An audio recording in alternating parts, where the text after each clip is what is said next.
मम्माईच्या किचनमध्ये आज करूया गोड शंकरपाळे. शंकरपाळ्यांसाठी लागणारं साहित्य: 2 वाट्या ह्या भरून मैदा घेतलाय चाळून.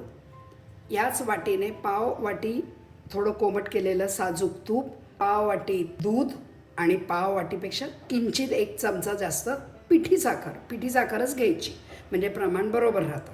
दूध टाकायचं, त्याच्यातच तूप टाकायचं, थोडं ढवळून घ्यायचं आणि ही पिठी साखर त्याच्यात कालवून टाकायची. तर विरघळेपर्यंत गॅसवर ठेवायचं. गॅस बंद करून टाकायचं. साखर पूर्ण विरघळली आहे. आता या बोलमध्ये हे काढून घेऊया आपण. हे कोमट असताना त्यात मैदा कालवून टाकायचा. छान चोळून मळून भिजवून घ्यायचं. हा असा छान गोळा भिजवून घ्यायचा आणि लगेच लाटायला घ्यायचा. खूप मळायचा नाही, कारण तुपामुळे ते तसंही खूप छान भिजलं गेलेलं आहे, मऊ अगदी.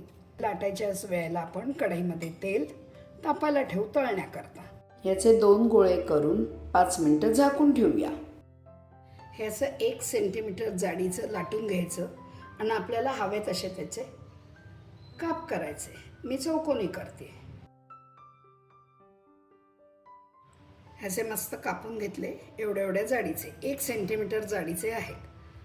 तेल तापलंय की नाही ते पाहूया. ही छोटीशी गोळी टाकून बघायची. ती फचकन वर आली बुडबुडे करून की झालं. तेल चांगलं तापलंय. आता आपण हे त्याच्यात टाकूया शंकरपाळे. सगळे टाकून नाही द्यायचे, नाही तर मग ते एकमेकाला चिकटतात आणि फुटण्याची भीती असते. असे फिरवून तळायचे. हे बघा, त्यांचा रंग बदलत चाललेला आहे, बदामीसर होत चालला आहे.